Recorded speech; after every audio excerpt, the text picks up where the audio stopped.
Yes, and we are still dealing with the fog out there, and that's because we have that cold snow on the ground. We have this milder air mass, and we don't have much wind, so it's allowing that fog to settle and not really lift and get out of here.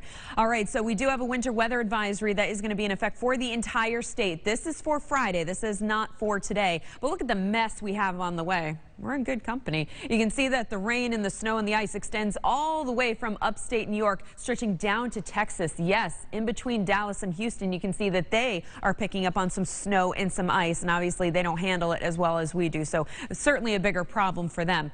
Closer to home, we have been tracking the fog, yes, which alone creates its own mist and drizzle, but we've also been tracking some light rain across the state right now, getting into a drier slot, but we still have the dampness out there because of the fog. So look at this visibility map, where visibility is still right around a half mile in New Haven, a quarter mile in Greenwich, quarter mile in New London. We're up to about 2.5 miles in Hartford. So it's not perfect, but a little bit better than it was earlier this morning.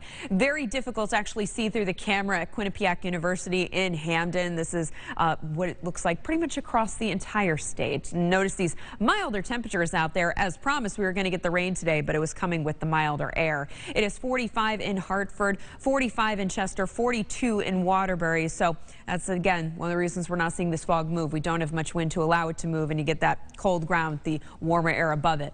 So here's our hour-by-hour forecast showing you this passing rain even as we continue through this afternoon right into your evening commute. So the rain alone may slow down your evening commute just a little bit. Now, temperatures are actually going to rise a little bit into the upper 40s as we go past midnight.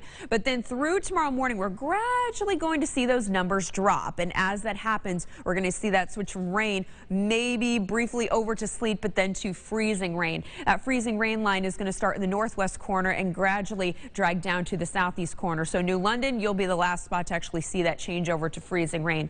But here we are at 7 o'clock in the morning, where we are still looking at mostly rain across the state. But as we go through the morning and the temperatures start to come down, there you can see that change over to purple up in Litchfield County. And then eventually by noon, it's starting to change over inland. And by 3 o'clock, we're all dealing with the freezing rain. So the issue may not be for the morning commute. The issue may be as we get closer to the latter part of the morning. If you're going out on a coffee break or on your lunch break, that's when you could run into more issues. Or for the kids that are trying to get home from school, that could be an issue.